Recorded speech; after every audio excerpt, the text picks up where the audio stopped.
Isto é o Topless, amigos, e neste vídeo nós vamos analisar a situação no conflito entre a Ucrânia e a Rússia para hoje, dia 18 de novembro de 2025. E vamos começar com uma suposta tentativa de assassinato contra o ex-ministro da Defesa da Rússia, o Sergei Shoigu. E tivemos esta informação por parte de algumas fontes russas, mas elas não referiram qual é o culpado desta tentativa e quem encomendou esta tentativa de assassinato. Contudo, nós tivemos há alguns dias atrás uma reunião entre Zelensky e o diretor da inteligência ucraniana, o Kirilo Budanov, e nesta reunião Zelensky instruiu a Budanov realizar algumas ações que sejam do interesse da própria Ucrânia. E eu não estou a referir que existe uma ligação nestes dois acontecimentos, mas algo importante aconteceu a seguir, é que o ex-ministro da Defesa da Ucrânia, chamado Rustem Umerov, ele viajou para a Turquia há alguns dias atrás para negociar uma nova troca de prisioneiros entre a Ucrânia e a Rússia.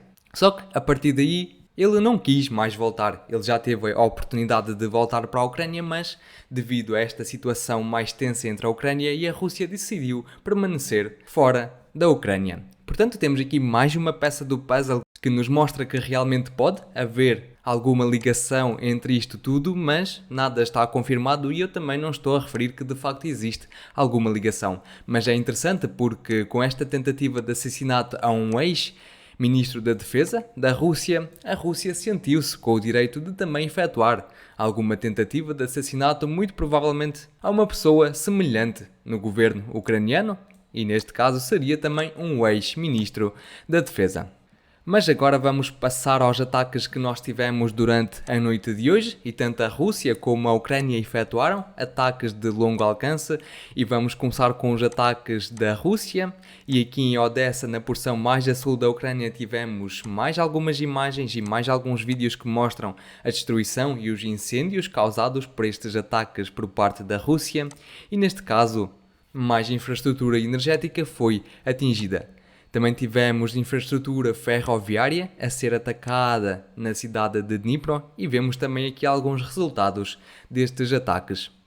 Por seu lado, a Ucrânia também efetuou um ataque contra a Rússia e em Donetsk tivemos uma operação realizada pelas forças especiais ucranianas a atacar uma central termoelétrica.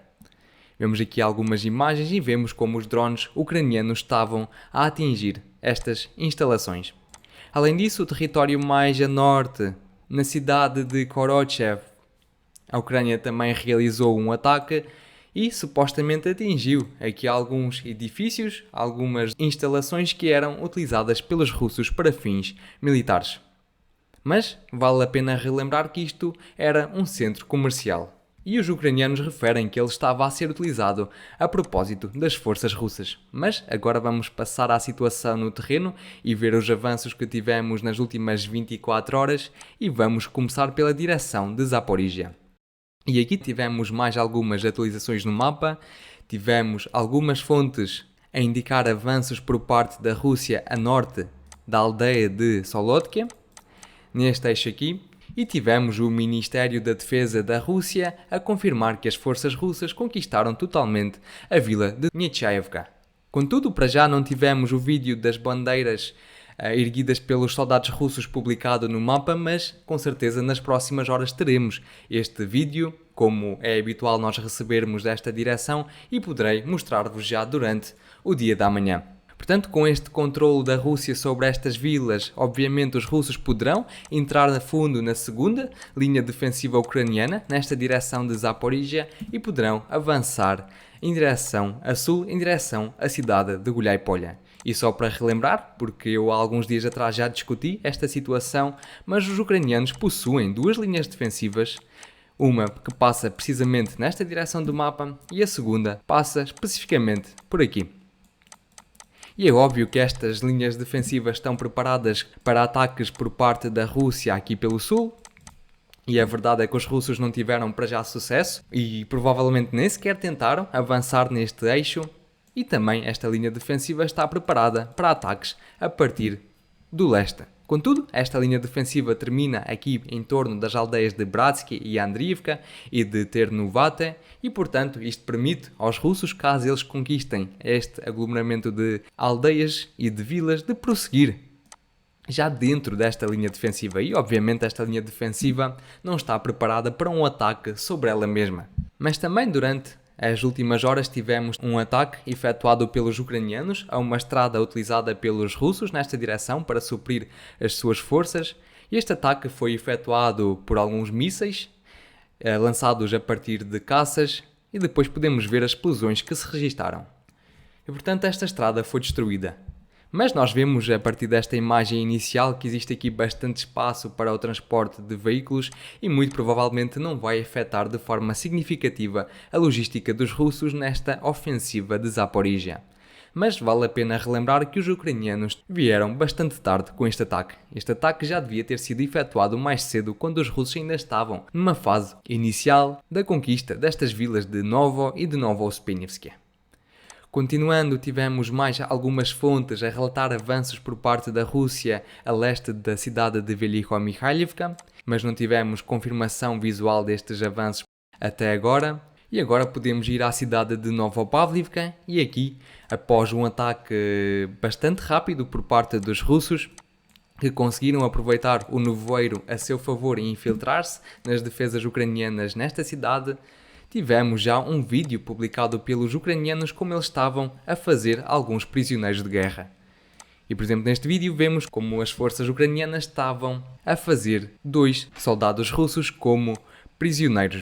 Mas este vídeo apenas confirma que de facto as forças russas conseguiram avançar neste pedaço todo desta cidade e conseguiram corrê-la de sul a norte, porque este vídeo ocorreu especificamente naquela localização do mapa. Vamos agora à direção de Pokrovsk, onde também tivemos mais novidades e, basicamente, o que interessa aqui é que as próprias fontes ucranianas estão-nos a dizer como está a situação no terreno para o dia de hoje. E há muitas pessoas que me escrevem nos comentários que o que eu digo é mentira, mas, mais uma vez, não sou eu que digo como a situação está ou como não está, são as imagens e vídeos que nós recebemos por parte de fontes russas e por parte de fontes ucranianas. E neste caso, tivemos um vídeo publicado pelos ucranianos a mostrar alguns ataques efetuados aos soldados russos. E este vídeo foi facilmente geolocalizado, temos ali aqueles edifícios ali ao fundo e depois uma imagem característica desta região é esta estrada que nós temos aqui. E ela pode ser facilmente geolocalizada neste território. Ou seja, temos aqui aquele canto desta estrada que foi mostrado no vídeo e depois estes edifícios que estavam lá no fundo. O ataque decorreu especificamente nesta área do mapa que só mostra que as forças russas têm um controle completo sobre esta região. Além disso, tivemos ataques ucranianos aqui mais ao sul, ao longo das linhas de ferro que aqui se situam, e este vídeo também pode ser facilmente geolocalizado no mapa. Este ataque foi mais um ataque por parte dos ucranianos às posições russas que confirmam que o mapa está na configuração certa. Além disso, os ucranianos continuam com tentativas de contra-ataque e os russos têm-se focado bastante na logística ucraniana e, por exemplo, durante as últimas horas conseguiram destruir uma ponte entre as vilas de Andronivka e de Kamianka.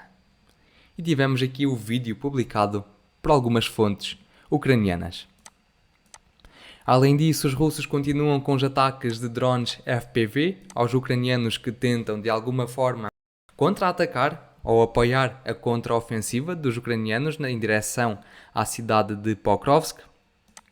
Mas agora vamos à direção ou à cidade de Mirnograd, onde tivemos mais ajustes no mapa.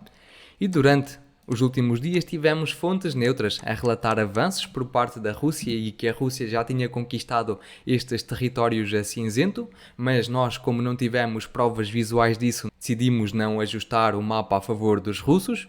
Contudo, tivemos hoje a confirmação que afinal os ucranianos ainda controlam alguns dos edifícios e alguns dos prédios que se situam nesta cidade na porção mais a oeste. E tivemos este vídeo publicado pelos russos a mostrar um ataque com bombas FAB, algumas destas posições. E portanto os ataques com bombas FAB prosseguem a todo o vapor. Podemos agora avançar em direção à cidade de Konstantinivka E aqui também não tivemos nada de especial nas últimas 24 horas, mas só para relembrar que durante o dia de ontem os russos conseguiram conquistar a parte mais a oeste da vila de Ivanopilha. Já relativamente aos ataques, tivemos alguns efetuados por drones do tipo FPV, algumas posições ucranianas e até veículos armados ucranianos, e podemos ver neste vídeo como alguns foram destruídos. E portanto, a batalha pela cidade de Konstantinivka continua. E muito provavelmente o que eu penso que vai acontecer é que antes dos russos começarem mesmo uma grande ofensiva em direção a Konstantinivka, primeiro eles precisam de controlar todos os territórios que se situam a sul desta linha vermelha. Portanto, eles têm de controlar os territórios que se situam a sul deste lago e têm de obter o controle completo sobre a vila de Ivanopilha. Isto vai permitir aos russos avançar em direção à aldeia de Berestok numa primeira fase, para que depois os russos consigam obter o controle sobre esta via logística bastante importante, que é basicamente uma estrada. Mas para isso, os russos têm de concluir a conquista desta rede de fortificações que se situa aqui. E isto depois pode servir como uma forte defesa para os russos para defender dos possíveis contra-ataques ucranianos. E depois, numa segunda fase, eu acredito que a vila de Stepanivka será um dos alvos principais dos russos e a partir daí já poderemos estar a falar numa ofensiva relativamente grande em direção à própria cidade de Konstantinivka. Vamos continuar e daqui de Sivers tivemos mais ajustes no mapa a favor das forças russas, na porção mais ao sul. E já alguns dias atrás nós tínhamos recebido alguns relatos por parte de algumas fontes que referiram que toda esta rede grande de trincheiras foi conquistada pelos russos, mas agora tivemos mesmo a prova visual disso, que foi mais uma vez um vídeo publicado pelos ucranianos a mostrar ataques que eles estavam a efetuar aos soldados e às posições russas naquela localização do mapa. Não vos posso estar a mostrar o vídeo até ao fim e na sua totalidade porque temos aqui casos de violência, mas estas casas onde decorreu o ataque podem ser facilmente geolocalizadas no mapa, especificamente ali. Portanto, vemos que a ofensiva por parte dos russos em direção a Siversk está a acelerar-se. Ainda durante o dia de ontem tivemos o relato que as forças russas conseguiram conquistar totalmente as vilas de Dronivka e de Platonivka. E, ainda durante o dia de hoje, a fonte pró-ucraniana Deep State referiu-nos que os russos continuam com ofensivas para controlar a estrada que passa nesta zona aqui e especificamente controlar a aldeia de Dibrova. Portanto, os russos querem obter o controlo físico sobre esta importante via logística que os ucranianos usam para suprir as suas forças em Siversk, mas até a obterem esse controlo físico, prossegue o controlo com drones do tipo FPV. E tivemos mais alguns ataques registados por parte da Rússia à logística ucraniana e aos veículos que os ucranianos estavam a utilizar para suprir as suas forças. Tivemos vários ataques destes registados. E portanto isto só mostra que os russos de facto estão bastante focados na ofensiva em direção a Siversk. E, obviamente, em Liman também há uma grande concentração de ataques por parte da Rússia com drones do tipo FPV e, portanto, os russos aqui também estão a realizar manobras de forma a semicercar esta cidade e deixá-la sem logística. Os russos já cortaram a estrada que passa na vila de Drobcheve e estão prestes a cortar esta estrada que passa nesta porção mais a leste. Contudo, os ucranianos ainda possuem uma via de suprimento que passa exatamente nesta localização. E portanto também poderemos esperar mais avanços ou pelo menos tentativas de avanços por parte das forças russas em direção a esta estrada de forma a cortá-la fisicamente. E obviamente o controlo sobre estas estradas só pode ser mantido caso se mantenha o controlo sobre as aldeias de Stary Karavan e de Brushivka. Vamos avançar. E vamos agora à direção de Kupiansk e daqui não tivemos nada de especial, nenhuma atualização no mapa e da direção de Kharkiv também não tivemos nada de novo. E para hoje são estas as principais atualizações que eu vos trago. Se gostaram do vídeo, por favor deixem o vosso gosto, subscrevam o canal e partilhem o vídeo. E eu relembro que condeno qualquer tipo de violência no mundo. Até amanhã. Tchau, tchau.